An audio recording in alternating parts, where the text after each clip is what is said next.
Hello and welcome to the Ghost Story Game. Our host today is Angela Yuriko Smith, and she's going to explain the rules. So I'm going to hand this over to her now. Hi, thank you everybody for coming to be experimented on with this Ghost Story Game. How this started was it was the only way I could ever get invited to slumber parties as a kid, as I was the weird kid that would tell ghost stories all night. So the game was, and I was the only participant besides people telling me the prompts, was pick anything in the room and then I would have to tell a ghost story about it. So to get invited and have a social life, I learned to get really flexible with that. But as adults, I just thought it would be fun to bring this back because it's such good exercise as well, just to be able to think on your feet. None of the stories are meant to be excellent. This is stupid. They can be funny. You can pass if your brain just goes blank, but you can always fall back on, an old man and yada, yada, and this, and then they died as well. To keep it moving, we're going to have a 3-minute time limit, which I doubt that any of us will make it to 3 minutes. But we do have a 3-minute time limit. If it gets to 3 minutes, and they died. We're just going to kill everybody in the story. Because we can do that. We're horror writers. And then if you have a flash piece, I didn't get this as a kid, but, as adults, we can have this. If you have a little flash piece and you can't think of anything, I don't know if anybody brought one or saw that in my message, but go ahead and just read that instead if you want. I have thought this would be a really fun drinking game, but for the first time, I thought maybe we better just keep it, Yeah, but I could see this being a drinking game. Like, haha, you failed, drink. It would be fun up to a point. Yeah. And then when hopefully one person will be able to disconnect the call when everybody else passed out. Right. So that's pretty much it. I want to first let everybody introduce themselves that's here. So since I'm looking at Eric, do you want to start, Eric? We'll just kind of go through, tell us about your books, tell us where we can find you, who are you as an author, and, then we'll go on. Sure. My name's Eric Shapiro. I'm in Silicon Valley, Northern California. My most recent release is a title called Red Dennis from Independent Legions Publishing. Written a bunch of horror novellas like It's Only Temporary, Days of Allison, Strawberry Man. I also released a book this year called Ask Plus Seat, which is all about tips for writers to stop procrastinating. And I'm thrilled to be here. And here in Silicon Valley, my wife and I own a local newspaper. So that's what keeps me busy most days, but it's good. It's good to be joining you guys to do some dark stuff. Awesome. All right, I'm gonna pick out of my bowl. How about Geneve? Oh, hi. My name is unpronounceable, so that's cool. Am I pronouncing it wrong? Everybody does. It's Geneve, which makes no sense phonetically. Every E is different, so that's if you get it wrong, that's cool. If you just want to call me Jen, that's probably the easiest. I'm going with Jen. Oh, really? I've always called her Jean. Oh my goodness. My family called me Jean as well, so that's cool. I feel like that's all the introduction I need, really. All right. How about, I'm actually using my bowl here. Ryan. I'm one of the Australians/New Zealanders that are not actually located south of the equator. Angela is my wife, the moderator of the show today. We are both authors. I just recently finally got my dark fantasy novel, my first novel that I've ever written, roughly 100,000 words. So it was a bit of a hard slog. I actually have it right here. Looks pretty cool. So it's called Shadow's Lament. And yeah, my first dark fantasy novel. I also do voiceover work for Space and Time magazine, where I am also a publisher with my wife, Angela. And as of late, we haven't had any audio versions of Space and Time going up. That is going to change. As you can see, I've got myself a really, really good recording studio that we got recently. Very, very cool. So we're going to smash out as much as possible. And then all of the authors for Space and Time, poetry, short stories, everything that's in there is going to be on audiobook as well. So then for those that either cannot read or have no time to read, can go ahead and get that, listen to it on their way to work or their way up and downstairs, because everybody's stuck at home right now. But yeah, that's me. So if you're wanting to find my book online, Ryan Aussie Smith, spelled Aussie, as in Australian. And yeah, I haven't found anybody else with that name. So Ryan Aussie Smith, and you'll find it. Awesome.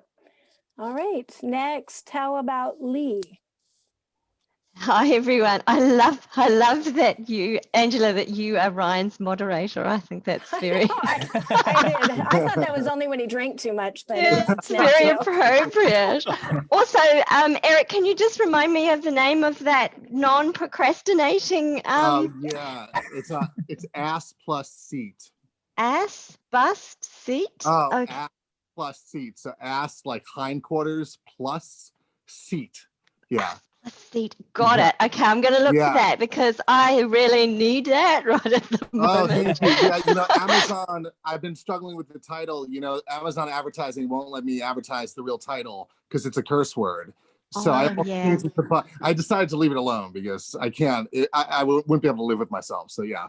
Yeah, well, and I actually bought it because I saw that whole conversation about should I change it.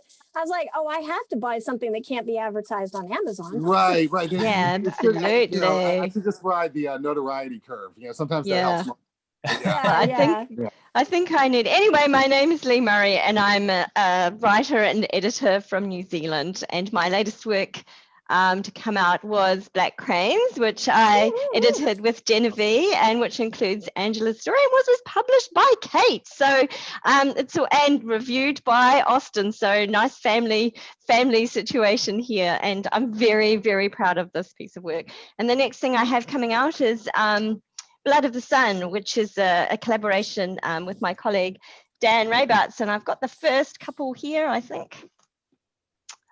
Over here, and I don't have the new one yet, but it's coming. It looks beautiful. So those are gorgeous. They are gorgeous. It's Danny Serra that does the covers for these. He also does Stephen King, so we're in good company there. Yeah. So yeah, that's me. Awesome. Okay, those just went on my list. Yeah. And we have Austin, last name in the bowl.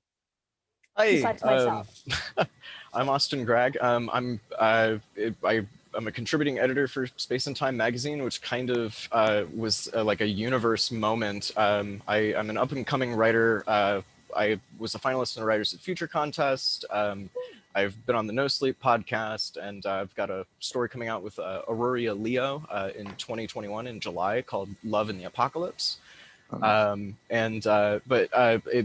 As an upcoming writer, I was Googling and searching for magazines and doing market research and whatnot, and I stumbled across Space and Time magazine, and I had submitted to it, and a few months later, I was going back and reading their Wikipedia page, and I saw Independence, Missouri, and I was like, that's my hometown!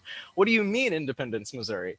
And so I immediately decided to shoot Angela a message and just ask if she wanted to grab coffee sometime. And we sort of met out of that submission pile situation. And so, yeah, right now I'm working on a novel I hope to be querying in the end of winter or in the new year. And always working on short fiction and writing for Space and Time. Awesome. That's awesome, because I don't think I knew that story. And the other day I was talking to somebody, I was like, yeah, I don't remember how Austin and I met. It's so weird. It's just like he's always been there. And we're really super lucky to have him. So I am like thrilled because he is awesome at, as many of you know, at book reviews, as among other things. But I will introduce myself real quick. I'm Angela Yuriko Smith. This is my dream. I have small dreams, but I have wanted to play the Ghost Story game since I was a kid, because maybe it'll make me popular again. I don't know. I published Space and Time magazine with Ryan, and I have our latest copy, which we just went to POD, print on demand, because the postal system sucks. Can I say that? Okay, I can say that. We can be probably not their fault. We can say any problems are not their fault, most likely. Yes, in spite of especially lately. And I love our postal people, but in spite of their best efforts, we can't get it mailed anymore. So here is the latest issue. I'm really happy with the print on demand. That has not been a bad idea. We might stay with that when everything goes back to normal, as I am going to say it well, somewhat normal. And I also do poetry and speculative fiction. And yeah, I just did 2 books this month. It sounds like I'm really productive, but really I just slacked off all year. So I had to get them out this month. They've been sitting there waiting. And Black Cranes, which 3 of us on this call are Black Cranes. So half of us are Black Cranes, half of us are women, half of us are men, half of us are in Missouri. So we've got like this nice balance with this group. So half of us are with space and time. So I didn't plan that. It was just like whoever said yes. So, but that's it. I say, let's get started. I'm going to draw the first one just to give you guys kind of an idea of how stupid you can get. And it's okay. And it's probably going to be pretty stupid. And hopefully I won't completely bomb this because I like you guys more than I liked the girls that invited me to their slumber parties. So, and as soon as I draw my thing, which you can see I'm doing completely randomly, I'll start the timer. Oops. Empty box. I was actually thinking, God, who's going to get that one? An empty box. A long time ago, there was a witch. And whenever she would do a curse on somebody, she would take a small souvenir from them, a lock of hair, a snippet of lace from their dress, a fingernail maybe, and she would put it in this box. And then she would do her spell. And that was like the payment for the spell. And one day she lost her box. She didn't know where she placed it in the house. This is going to go south really fast because I don't know where this is going. She lost her box. So she looked everywhere and she decided that somebody had stolen it, possibly the people that she had so generously done spells for. And they were always nice spells. She was a nice witch. So it was like love spells, gardening spells, things like that. But when she lost her box, she knew that it was one of them that had done it. So she did a mass curse on all of them, but specifically whoever took the box. And she really did a dark, dark spell because she was always so nice. And you know, the nicest people have the darkest veins running through them. So she let all that dark energy out at that moment. She was so enraged that somebody would come into her house and steal this box. And so she did all of the dark, dark magic she could think of, and she cursed the stealer of the box. So we're actually already changing that. It wasn't everybody, it's just the stealer of the box that got the curse. And after the curse was let go and there was lightning and flashing and the walls were shaking, and she said, whoever has this will shrivel up and die and they will be undead forever, knowing that they were the thief that took my things. And she waited. She's listening into the village. It was a small village. She's waiting to hear the scream.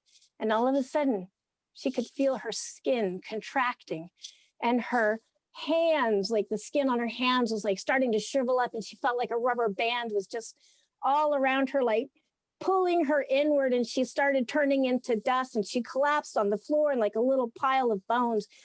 But she was still alive.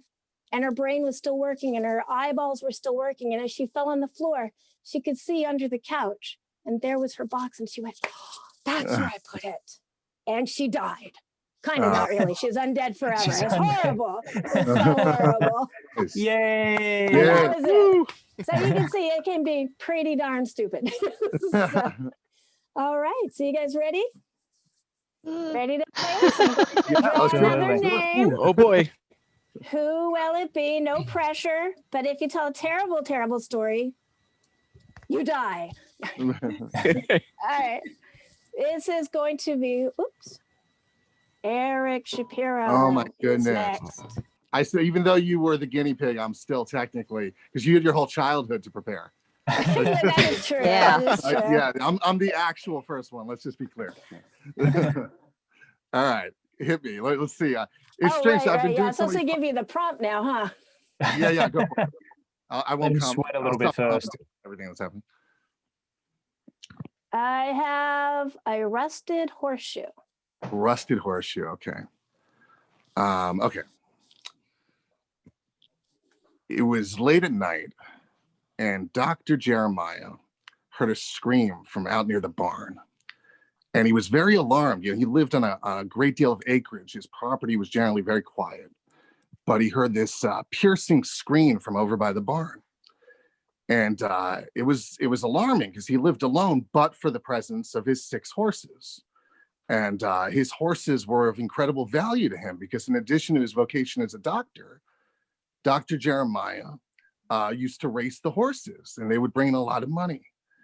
So he had no choice, despite being alone and despite not being a man of confrontation. He had to go to the barn and see what was going on. And he loaded up his rifle and he crept out into the darkness. It was cold and foggy. He crept out over to the barn.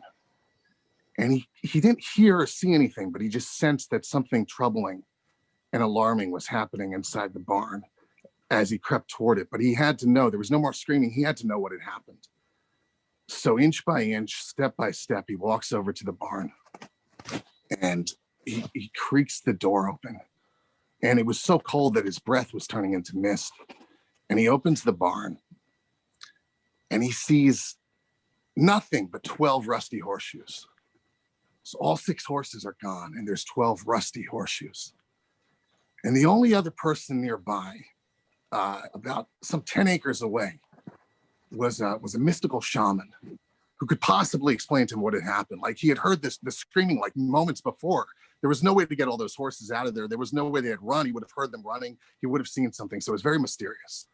So he gathered up 1 rusty horseshoe and he hurried over through the night. He had no horse upon which to ride, but he hurried over through the night to the mystical shaman to ask for an explanation as to what had happened. And the mystical shaman, he never really liked Dr. Jeremiah. They weren't friendly neighbors to each other. They lived too far apart. It was always confusing. They never got a feel for each other.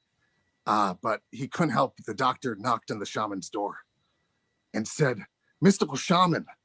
The shaman sort of blinking and irritated. It was late at night. "Mystical shaman, what is this rusty horseshoe?" And the doctor explained what had happened. "How could this happen that my horses disappeared? I just left with a series of rusty horseshoes just like this one. What is this one?" And the shaman said, "You idiot. You live right next door to a mystical shaman. And you're asking me who could be guilty of this crime? Who else do you think it would be that would steal your horses?" And the mystical shaman, just like he had disappeared the horses, struck Dr. Jeremiah down. And that was the end. I love it. That was awesome. Thank you. Okay. Yeah. Oh, And now, God, that's a hard act to follow. No. it's amazing what kind of bull crap you can start shoveling when you're in there. Well, I have 2 little kids. My biggest fear was that I would go for like 40 minutes and it would just get more and more insane. But I as I was doing it, I was like, wait a second, I've had some practice because they always want stories. So yeah. Yeah. And you got to be entertaining. So You got to be somewhat entertaining. awesome. Well, I will say awesome. You don't have to die. All right. Okay. Who's next? That's all I can ask for. Yeah. It's a win. Today is now just a win. Yeah. All right. We have Jen. Okay. Oh, and the thing, I keep forgetting the prompts. Okay. Because in the actual game, remember, somebody would just say it like, "Oh, this black curtain." So, but we're adults. We have planning. Oh, a black chihuahua. Oh, that's a good one. I feel like I can't tell this story because you have a little black dog. No, it's okay. And sometimes I want to kill him, so it's okay. Oh. It's the revenge for him constantly being in the way. So be angry, be aggressive. This is part of it. It's therapeutic. Yeah. One of the last calls we were on, you saw his butt, so wreak vengeance. He was kind of cute. All right. There was a young girl called Angela, and she found, I kind of wrote a little story beforehand. So it's mixing up. I thought we had to combine 2 prompts. So I've made a story with 2 prompts. So Angela found an old book, and it belonged to her Auntie Lee. And Auntie Lee was a bit of an odd bod. No It's getting kidding. personal. Strange things like chicken's feet. Those creepy things with, all the skin hanging off, and you had to clip the toenails off. But sometimes Auntie Lee wouldn't. She'd keep those toenails and she'd crunch through them. So Auntie Lee was a bit of a strange character in the family. But she passed about 6 months ago. And so this young girl, Angela, found Auntie Lee's book, and she opened it, and she was reading through it, and there seemed to be spells that she could summon demons and ghosts. And Angela was a bit of a curious young girl, so she said, all right, I'm going to have a go. I'm going to try. And she would open the book and she started reading. But then Auntie Lee's black chihuahua appeared. And Auntie Lee's black chihuahua had died the same time as Auntie Lee. And so Angela was a bit freaked out. She's like, oh, what have I summoned here? And so that, as she was reading, of course, the black chihuahua walks across right in front of her and smears all the ink. And so Angela couldn't quite make out all the words, but she kept going anyway, because she was determined to see what Auntie Lee was up to. And so she tried to summon this demon. And out of the book, this mist appeared. And instead of summoning a demon, Angela had summoned Auntie Lee. And then for the rest of her life, Auntie Lee haunted Angela. And she berated her for not marrying that lovely Asian doctor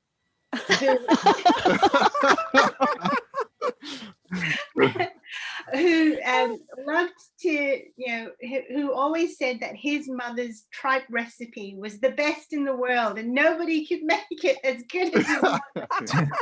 And he liked it to clip his toenails at the dinner table. But Auntie Lee was determined that he was a much better match than anybody that this girl, Angela, was going to marry. And then that was the end of the story. Angela was haunted by I love it when you see yourself in a story. I didn't know you had a doctor going after you before we got married, Angela. This is very, very interesting news. I didn't know I had competition that had good tripe recipes, and there's a few really things that you should maybe We make a few mistakes in our lifetime, don't we? Yeah, I don't know though. It is like money or clipping toenails at the dinner table. It's like, Genevieve, how does somebody crunch through toenails? That was my only question. Because I'm sure I do it. I never thought of it. You kind of got to, soak them a little bit. Right. It's bendable. Yeah. They go quite gelatinous when you soak them, but you can eat them. Right. Well, I want to ask Jen, this was a very toenail-centric story. Is there like more stories? There's a lot of toenails coming out here. No. It just got stuck in my head, that image, and the image of the phoenix claws from Lee's story from Black Cranes, and I just I'm nice. it. I say awesome, yay! Excellent. Yeah, die. definitely. All right, who is next? Let's see. Ryan Aussie Smith. Yay! Oops, I threw that back in there. That goes over here. And look at that, I'm remembering the prompts this time instead of staring at you all. And the prompt is a red pin, which we all think is very scary. Red pen.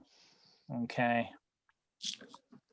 So there was once an editor of a newspaper who loved his, you like that, don't you, Eric? I see you nodding. You're like, yeah.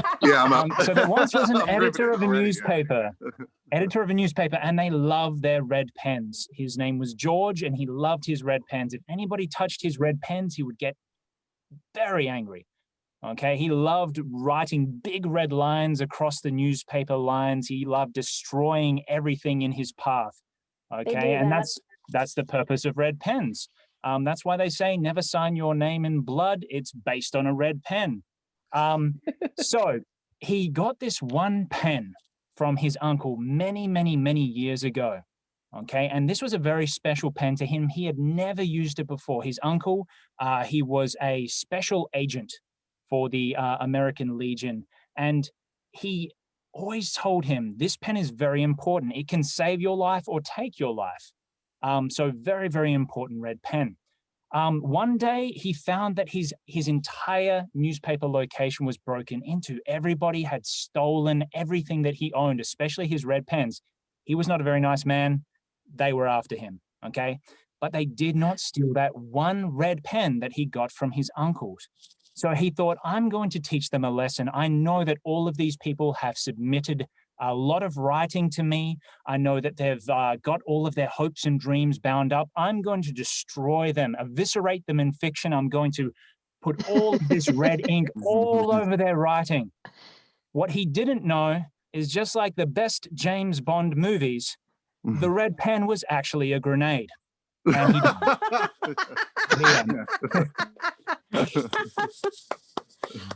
Oh yeah, those James Bond pens. Yeah, definitely. See how irresponsible to give that to him. And he was a mean guy. He could have given that to somebody else that he didn't like. Oh, all editors are mean. Maybe he edited his uncle's work, and that's why it was like, yeah, bitch, you're going to edit me. Here you go. Have this. All right. You do not die today, Ryan. You can live. I like how she says today. You will not die. Hey, well, don't forget, she's the moderator. Like I was saying, everybody needs their little bunkers. I've got my nice whisper room, so as long as I lock the door, I'm good. She can be standing outside. Yeah.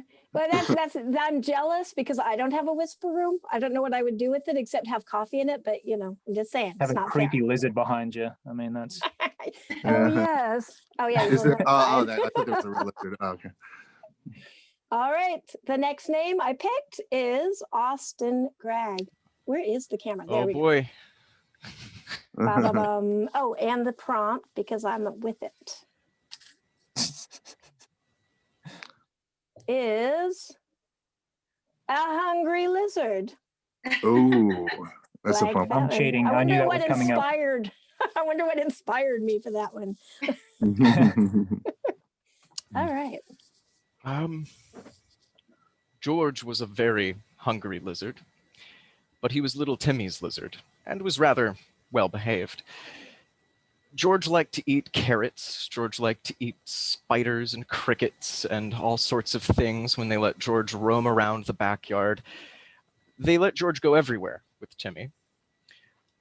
And this included, well, as they were potty training Timmy, going into the bathroom as well. And soon Timmy was demanding that during bath time, the lizard needed to take a bath with Timmy. So the lizard would sit on the edge of the bathtub and watch Timmy play with his toys while he took a bath. And one day, before the lizard quite made its way into the bathroom, Timmy got ready, was in the tub. Dad said, "I'll be right back. Don't worry. I'll get your lizard." And the little boy said, "Make sure you bring the lizard quickly, please. I cannot bathe without my lizard." And so little Timmy sat in the bathtub and he was playing with empty bottles and pouring water back and forth and sitting in his little laundry basket to keep his toys near him. And suddenly there was a burble, a bubbling noise from the other end of the tub. And Timmy thought, I didn't fart, so what could that be? Little Timmy pushed aside the bubbles and looked closer near the drain and saw that something slipped down the drain, something shadowy, something tendril. That's not a word. Something Good word. something tentacular, and slithered down into the drain and continued to make this burbling noise. So Timmy got a little closer, concerned maybe there was a toy that got sucked down the drain. And so Timmy felt around with his fingers, and suddenly something grabbed little Timmy's hand and pulled, and Timmy pulled back, and he was able to get his hand away. And his dad came into the bathroom and said, "I have your lizard," and put the lizard on the edge of the bathtub. And for the rest of the bath, there was no odd occurrence. The next night, and the night after that, and the night after that, every night the lizard started the bath time with little Timmy, and the lizard started to crawl each bath time a little closer toward the edge of the bath where the drain was, and would stare at the drain. And then one day, Timmy's poor little lizard grew ill and needed to go to the vet. And the burbling came back, and there was a sharp, shrill cry from the bathroom, and his parents flung open the door, and little Timmy wasn't there. The end. Sad story. He's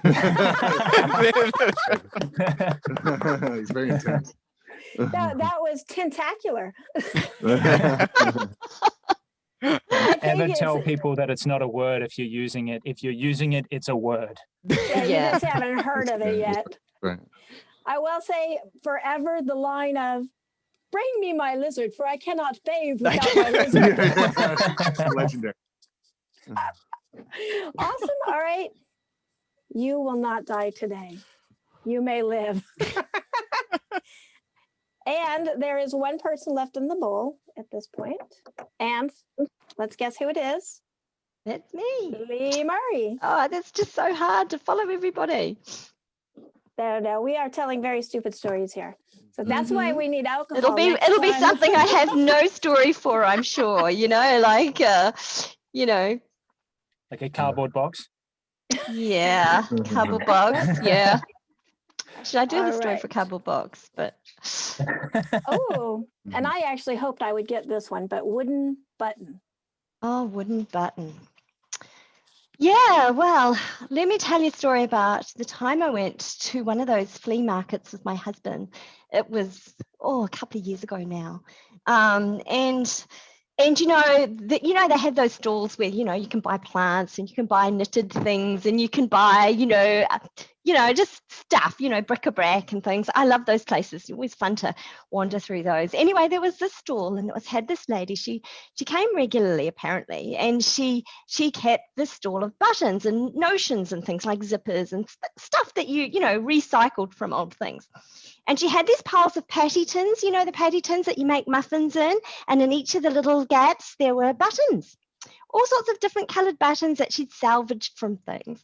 So, I'm a knitter. I don't know about you, but I'm a knitter. So I rummaged through all these things because buttons are really expensive. I don't know if you know this. If you're a knitter, you'd know, because they are actually really expensive. Unless you want just an ordinary plain white plastic button, they are really dear.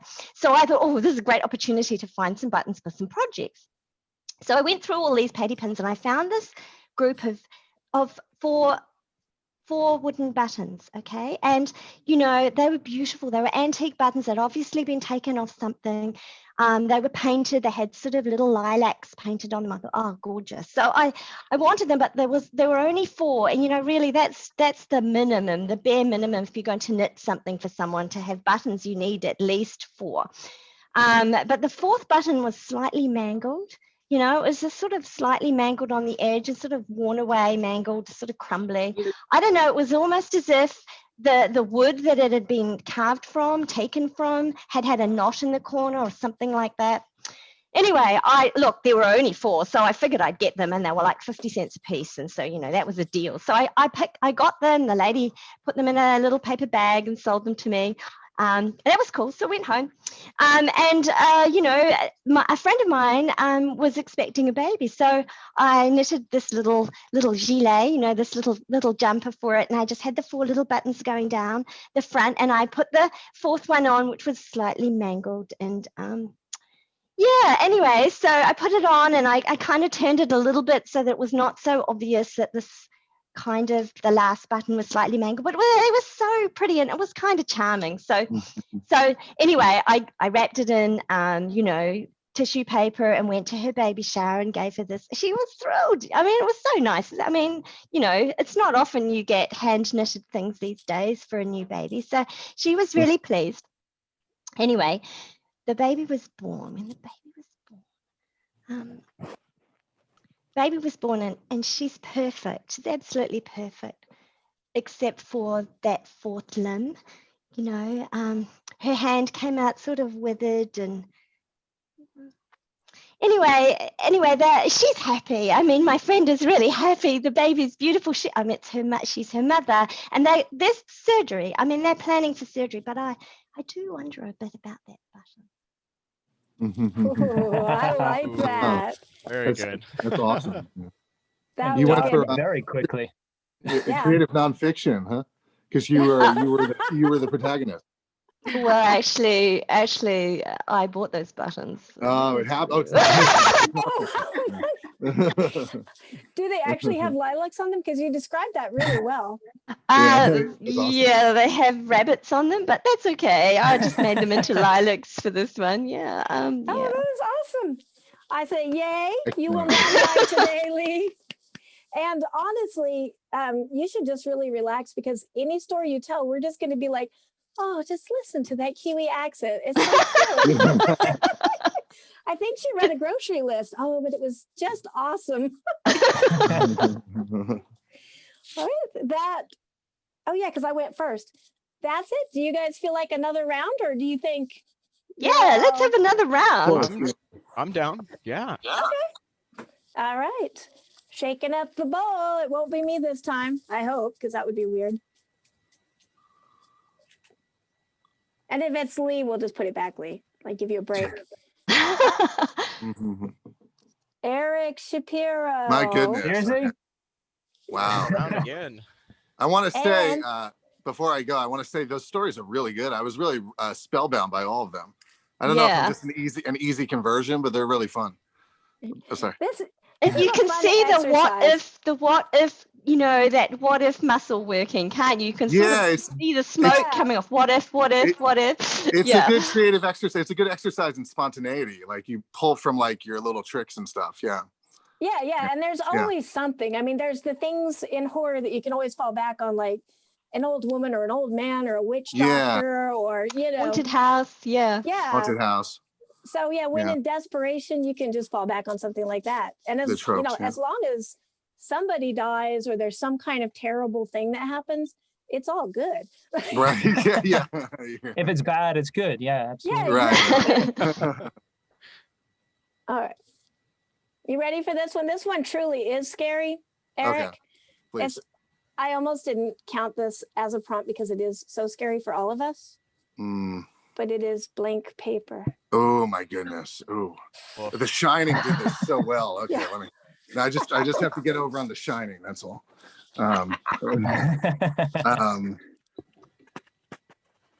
Oh my God. You know, it's so funny. This is almost like a hypnosis moment where, because you put blank paper in my head, I'm blanking. Just give me I'm like thinking of like blank whiteness. So like, wait, I got nothing to work. It's like looking into like a blinding sun. I'm like, oh my goodness. Or blank paper.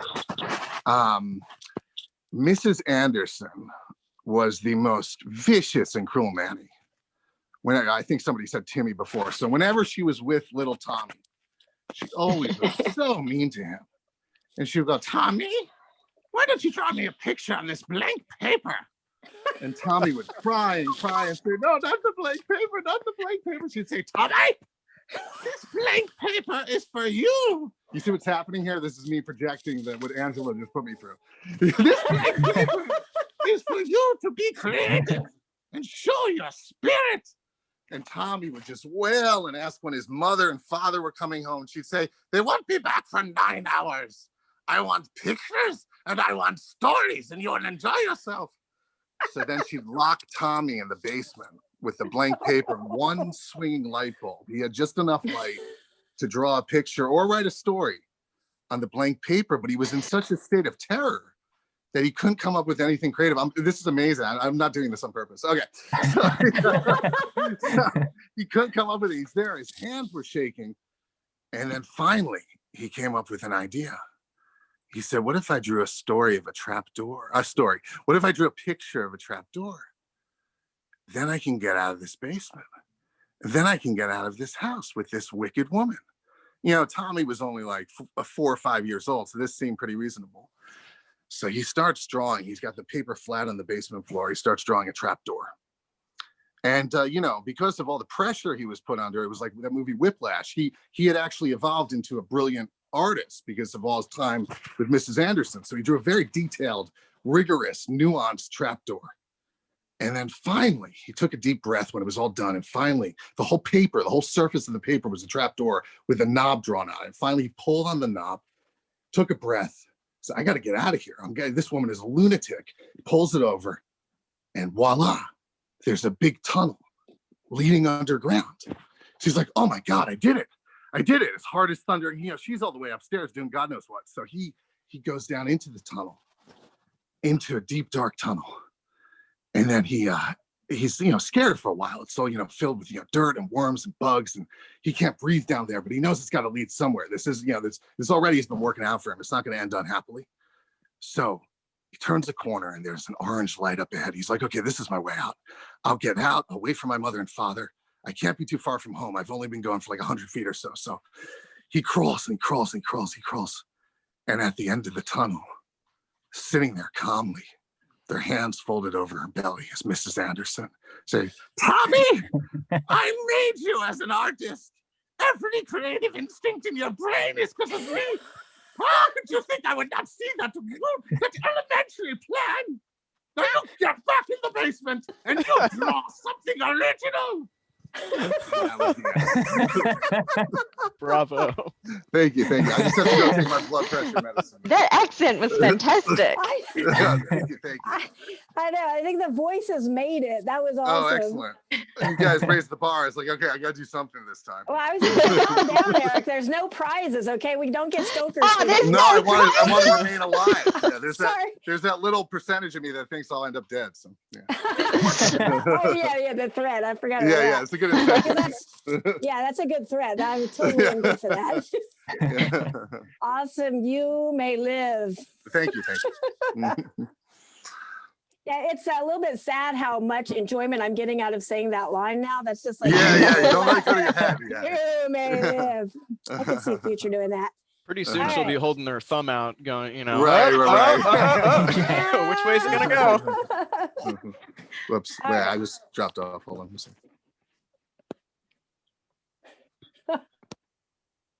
All right. It is me. Hopefully you didn't see that quick burst to go, oh no, put that one back. Oh, I can't. Dang it. All right. Let's see what is in the prompt. Give me a good one. Some of these I'm prepared for. Give me one of those. All right. I have a pearl necklace. Ooh, yeah. So good thing Eric didn't get this one. It's gotta be PG. I probably would have passed. My brain would have turned on me at that point. That would be my pass. Yeah. All right. Pearl necklace. There was a girl who was rich, and she was also very, very full of herself and mean. And her fairy godmother or witchy godmother type person decided to teach her a valuable lesson, because we all know that mean and nasty people cannot be happy in this world. You can have everything in the world given to you, but if you have a terrible, terrible character, you have nothing. So this godmothery, witchy aunt decided to teach her a valuable lesson. And sometimes lessons can be painful, but it would be better to deal with that little pain and strengthen her character than to continue on being I don't know why I want to say the word fascist, but, you know, a terrible person. We'll just say a terrible person. And I'm not making any judgment about anything. But anyway, so the aunt presented her on her 18th little spoiled birthday with a pearl necklace. And she said, this necklace is very, very special. It's enchanted. And every time you do a nice thing, every time you make the world a better place, you get a pearl added to it. But every time you do something terrible and you're mean, a pearl will be taken away. And you can never take this necklace off. She didn't tell her it's because it actually will not come off because it's enchanted. But the girl just thinks, you know, she can take it off if whatever. So at the birthday party, she tells one of the other girls, it looks like you lost weight in that dress. I mean, it's a little bit baggy. You should have it taken in. Maybe you should not be anorexic. And all of a sudden she feels this little twitch in her neck and a pearl disappeared. And she didn't even notice because she's at her party. And then her mother brings in the cake. And she said, chocolate? I really wanted vanilla, Mom. You know that. What's wrong with you? And all of a sudden she feels a little twitch at her neck. And she doesn't really pay attention because she's at her party. Well, the whole birthday party goes like that. She had such a habit of being a vicious, I am really checking my words here, not nice little girl. That rhymes with itch. Yeah. A mean little girl that she didn't really notice the little pearls disappearing on her necklace. The next day she goes to school. She got up that morning and she's like, kind of like, oh, this necklace is a little tight, but I'm late and I slept in. So she rushes off to school, high school, because that's where 18-year-olds go, I'm assuming. And she goes to school and she was supposed to turn in an assignment. And so the teacher's like picking up the assignments and the teacher says, Veronica, do you not have your assignment again? And Veronica, who is just named, says, I did have my assignment, but Susan over there carried my books to school and she lost them on the bus. I had my assignment and I was trying to let Susan do something nice and she lost my assignment. And the teacher, she would be a really bad teacher to do this, but she turns to the other girl whose name I just said and is like, how could you do that? Why can't you be more responsible? Because the other girl had glasses and stuff and she never got invited anywhere except to slumber parties for telling ghost stories. She was a weirdo. So nobody really liked her anyways. So she's a good scapegoat. So all of a sudden, Veronica gets this little pinch in her neck and she realizes, wow, her necklace has gotten really tight. So she asks to be excused to go to the bathroom. And she's in the bathroom trying to get this necklace unhooked and it won't unhook. And somebody comes in the bathroom and she's upset. So she turns on him, get out, can't you see I'm busy here? And all of a sudden the necklace tightens up again. And she's really furious. And so she's like, get out, get the stupid necklace off me. Oh my God, it's tightened up again. And all of a sudden she's just choked to death. And she falls to the floor, terribly choked by a pearl necklace. It's the only one she'll ever get because she was kind of a witchy girl anyways. And she died. Oh wow, yeah. You should, really Angela. That's worth writing. I quite like that. That was really well developed. You're funny because I'm going, wow, this is going nowhere. No, it's good. It was good. That was really good. The character, just everybody can relate to that too. The nastiness. No, you set up a time device for the narrative right at the beginning, and that's right. It flowed. That's awesome. Oh, thank you guys. You're very kind. Apparently, I will not kill myself then at this moment. Don't kill yourself. I can live. Yeah, it is funny. I think we do this as we're writing. But you always hear that little inner dialogue. And that little inner dialogue while I'm saying all this is going, God, this is stupid. Oh, yeah. That doesn't even make sense. Why would this happen? Yeah. It's too soon. She can't die so soon. So good. Yeah. That's why we ignore our little voices because, they don't know what they're talking about. Who is next? I know it's not me now. All right. We have... I think I see my name. Ryan Aussie Smith. Very good. All righty. And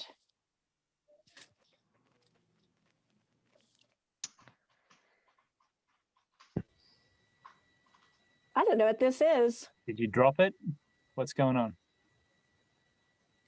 What happened?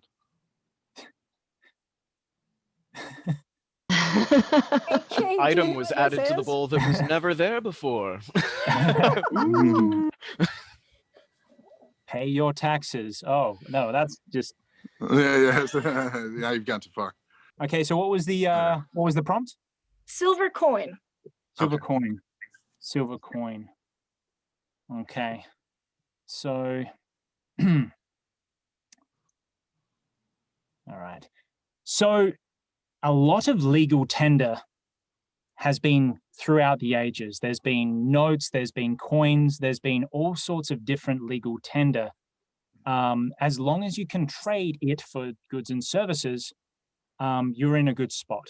Okay, if you don't have anything to trade, then you're no good. Okay. Back in the day, they used to believe that all legal tender was watched over by a supernatural force. So a supernatural force is making sure that not too many people become rich, not too many people become poor. Okay. And if you knew that you were getting too rich, a silver coin would turn up underneath your pillow. Just like the tooth fairy of old, when you leave a tooth underneath the pillow, a silver coin would pop up. Okay. There was a very, very rich man named Gragg. Now, Gragg was rich. He was not necessarily good, he was not necessarily evil, but he was exceedingly wealthy. He believed that nobody else could have wealth except for him. So he wasn't mean, he'd give it away sometimes, he would keep it sometimes, but he was very, very wealthy. One day, he found a silver coin underneath his bed, underneath his pillow, in his bed. And he was like, what is going on with this? I don't have any silver. I don't have any stocks in silver. I prefer gold. I'm a rich man. So he held on to this silver coin and he was investigating it. He wasn't sure what the situation was. Like all people, when they see any sort of cool legal tender, he decided to wear it around his neck. So he drilled a hole in it, wore it around his neck, and he thought, okay, this is kind of a cool thing. It was then that he started to hear voices. Now, they weren't very loud voices at first. They weren't deep voices. They were very high-pitched, and they were saying, you need to share. Very, very high-pitched, and it would only really happen when he was in his enormous mansion. You need to share more. You need to share. You have too much. Oh, what are you doing?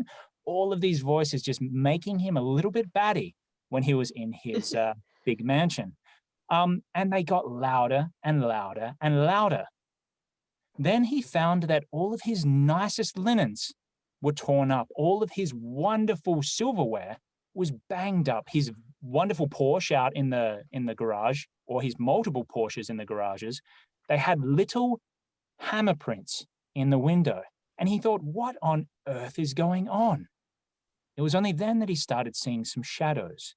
At nighttime, he would wake up in the middle of the night. He thought it was a rat scattering across the ground, but it would flip him off before it disappeared. And he was like, what is going on with these rodents? Are they aggressive? Are they mean? What's going on? And he would always hear those words over and over again. You need to share. You need to share. One faithful night, he finally set up his entire house with spotlights. He was going to catch these little rude rats or whatever they were. So finally, he stayed up. He was huddling in his bed, holding his knees close to his chest, but he still had that silver coin around his neck. And he heard creeping and cranking coming closer and closer, little voices whispering over and over again, you need to share, you need to share. He switched on the light, and everywhere within his building, aggressive little gnomes. Like garden gnomes, but they looked really angry. They had little pitchforks, they had little hammers, and they were staring at him very, very angrily. One of them had a little pot of gold. He was a little Irish gnome, and he said, you need to share. And then they attacked. The very next day, his butler came in and found little portions, little sharing portions of Gragg scattered all throughout the kitchen. The end. I love it. I can't applaud now. I had no idea where that was going. Eat the rich. apparently. All right, Ryan, you may live. That Very passes. good. Yeah, anything with gnomes in it's got a pass, doesn't it? It's just like they're just, yeah.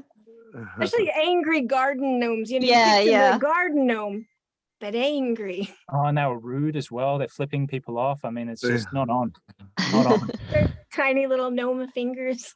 Right, and I apologize, my phone started dying, so now I only have one hand. So here is the next one. Need assistance. And this one is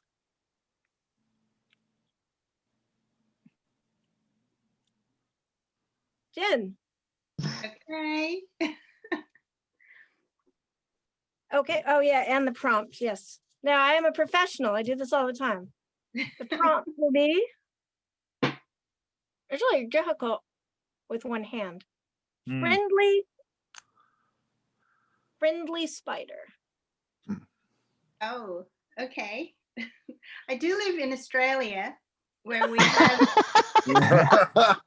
If this seems too fantastical to you, we can pick a different one. Tell the story of when you woke up this morning and there's spiders everywhere. I mean, that's just a scary story amongst itself. I do actually have a spider story. My grandmother used to live with us. We're originally from Malaysia, and I had to share my room with my grandmother. And her bed was against the one wall, and my bed was directly underneath a big window. And one morning, I woke up and I looked up, and I swear there was a huntsman spider that big above my head on the window. And my grandmother at the time was probably in her 80s.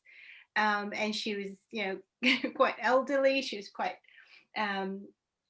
she needed a bit of looking after. But my grandmother is a pretty tough old lady, and she's pretty fierce. They used to breed German Shepherd dogs, and all the dogs that, like, these are big dogs back in Malaysia, and whenever she went out there, they would heed her. There was no messing around with my grandmother. So I saw this giant, huge huntsman spider over my head, and I was out of there like a shot. I left with my grandmother. I was like, sorry, you have to deal with it. But the thing is, with huntsman spiders, they are actually quite harmless. That, like, they can bite, but it's not going to kill you like a redback or a funnel web spider. Ryan knows what I'm talking about with these. The rest of the Australian spiders. Yeah, the rest of our everything eats you in Australia, let's face it. There's nothing banal over there. Not if you eat it first. Yeah. Well, I'm from Malaysia, and I've actually eaten a lot of things that I probably shouldn't have. So, but yeah, so that these big spiders, they actually, I don't know what it is. The other spiders will just kind of huddle in the corner, but huntsmen's, if you startle them, they will run towards you, and they actually, you can hear like noise when they're running towards you. So yeah, I was kind of out of there like a shot. I don't know if that counts as a ghost story, but it was kind of a friendly spider. I wanted to be friends. I hope my grandmother made friends with it. I think that counts. That counts. He was trying to be friendly, and that would definitely be scary. And I know what you're talking about. I got to visit Ryan, and I saw a huntsman the next morning after, like, I had jet lag and everything, and I went to start coffee, and I thought it was a toy. It was so big. I was like, it's not real. And then it kind of clicked that he's not really that kind of guy that would put plastic spiders on his wall. So it was real. Yeah. And a can of fly spray really does look a bit pathetic against one of those, doesn't it? It's just, you're kidding me, right? That's only this big, and the spiders. I would have gone straight for Sting. You know what does work though? I found this out in like a moment of panic. Spray and wipe. I don't know if you guys have it. It's cleaning stuff. You spray your dining table with it, because that was all I had. I was in the bathroom. And once they're clean, they're happy, and then they leave you. I mean, that's the friendly part of the story. Is like, I just need a little bit of polish. Big date. I need to, freshen up. Yeah. All right, do you need help grabbing the stuff out of the bowl, or you're just gonna keep using your teeth? No, I got it. I'll reach. I can use my teeth. Okay. All right. Let's see. We have. I actually saw this one. Lee Murray. Okay. With. I can show you down here. Here's the bowl. Still quite a lot to choose from. Yeah. Well, I didn't know how long we would do this, so I picked extra. We don't have to do all of them. Oh, fat cat. Oh. Fat You cat. can swap. We have extra prompts, so if you want to swap, we can swap. No, I'm not favoriting Lee.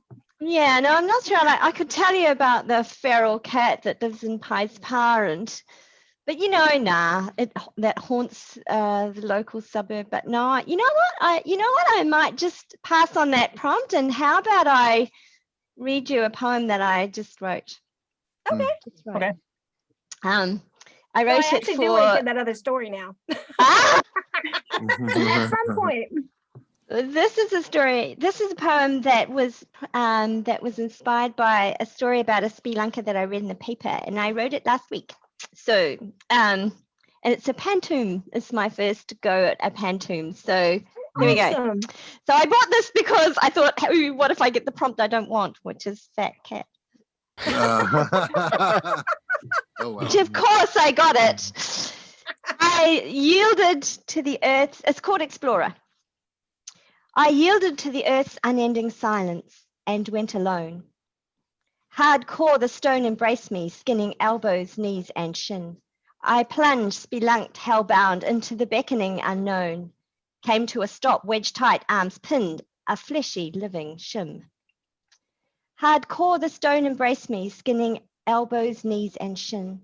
The rope sheared through, I plummeted, an astronaut unbound. Came to a stop, wedged tight, arms pinned, a fleshy living shim. I'm entombed, yet still alive in the unforgiving ground. The rope sheared through, I plummeted, an astronaut unbound. My heart and chest constricted, an affirming thrum of fear. I'm entombed, yet still alive, deep in the unforgiving ground. Before me, a shape obscured, though its yellow eyes were clear. My heart and chest constricted, an affirming thrum of fear. I plunged, spelunked, hellbound into the beckoning unknown. Before me, a shape obscured, though its yellow eyes were clear. I yielded to the earth's unending silence and went alone. I Yeah. love that. Excellent. Wow. Yeah. I like it. Very nice. Wow. Very Thank good. you. It's my first go at a pantoum, so there you go. They're fun, aren't they? Oh, wow. Yeah, they really are. If you don't have a home for that poem at the moment, you should pass that on a space and time. Space and time. Okay. Thank you for the invitation. I'll send it. Does that just leave me in the bowl? I have a cat who is going nuts right now. I'm going to take just a second from the camera. Okay, yeah. And you are the last one in the bowl. Okay, give me just a moment. Fat cat as the prompt. You want to do the fat cat prompt? You're welcome. Yeah, you can tell kind of towards the end there, I was looking around going, what? I have to have 18 of these, so at least we could have 3 rounds if we wanted to, Yeah. Fat cat. I don't have a fat. Oh, yeah, no, I do, actually. While we wait for Austin, I will show you the fat cat. And that's actually from a poem that I wrote. That was one of my, I think I won a prize for it or something. So I was all like, oh, I could be a poet. And it's basically just a poem about I have a skinny cat, and it only eats prune pits because I'm a writer and I can't afford anything else. But one day, my cat now fat. That's what it actually says. My cat now fat. I can't remember the line now, but my cat now fat and me well paid. Oh, Nice. That's not about again, one of those That's fantasy horror stories. That's why it's a ceramic cat. But yeah, this has been super fun, you guys. Oh, You know, yeah. yeah. So thank you for doing this. Definitely thank don't you for have to worry having us. about running out of time with the like 3 or 4 prompts though, because it's just, there's a lot to every single story and it's really good. Yeah. These have been excellent. And I'm like, kudos to everybody, because it's not easy to come up with stuff on the fly like this. And each of these stories has been awesome. I agree. Yeah. Yeah. I think the uniqueness of I'm it is not, kind of funny as well. yeah, I'm not good on the fly. Things take time to brew. But also for me, that fat cat one was hard because, I think that's kind of it's so tropey, cats are so tropey with horror. So everything I sort of thought about was just like, oh no, that's too tropey. That's too tropey. Yeah.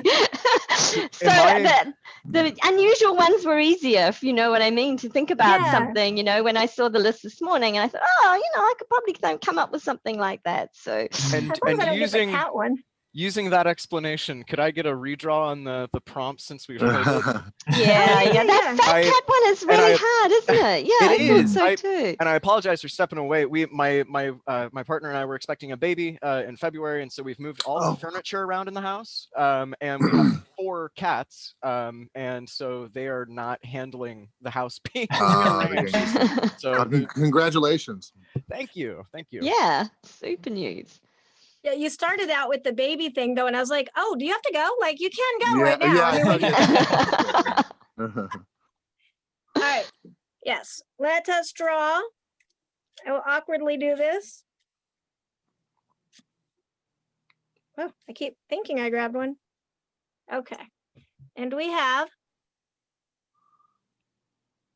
a lot easier when you have your thing on a stand. A worn book.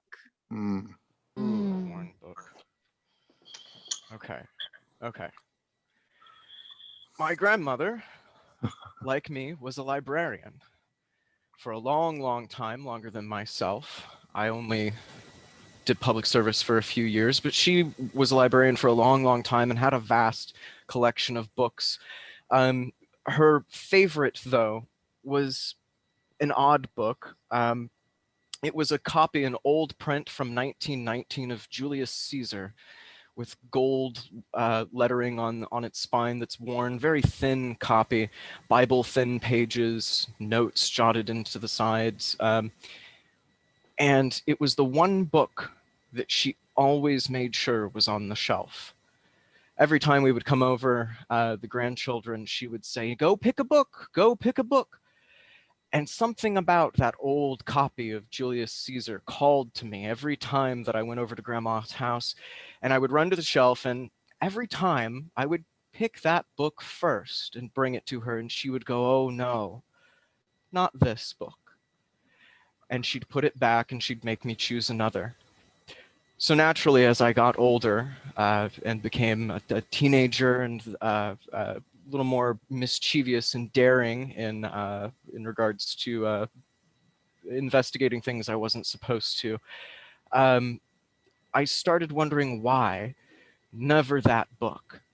And so I started thumbing through, and I found that the notes that I'd remembered as a child, the letters, not the print, but the scrawlings in the margin, they had changed over time. They had shifted or altered. I remembered seeing, even as young as 8 and 9 and 10, some of the words like the and underlines and characters' names, but nothing seemed legible anymore. All of the letters seemed to collapse in on themselves. And so one day, many years later, when Grandma was getting very, very old, she said to me, "Go get a book from the shelf." It was a reoccurrence now with her memory kind of going, and So we played along, and we would always go get a book from the shelf.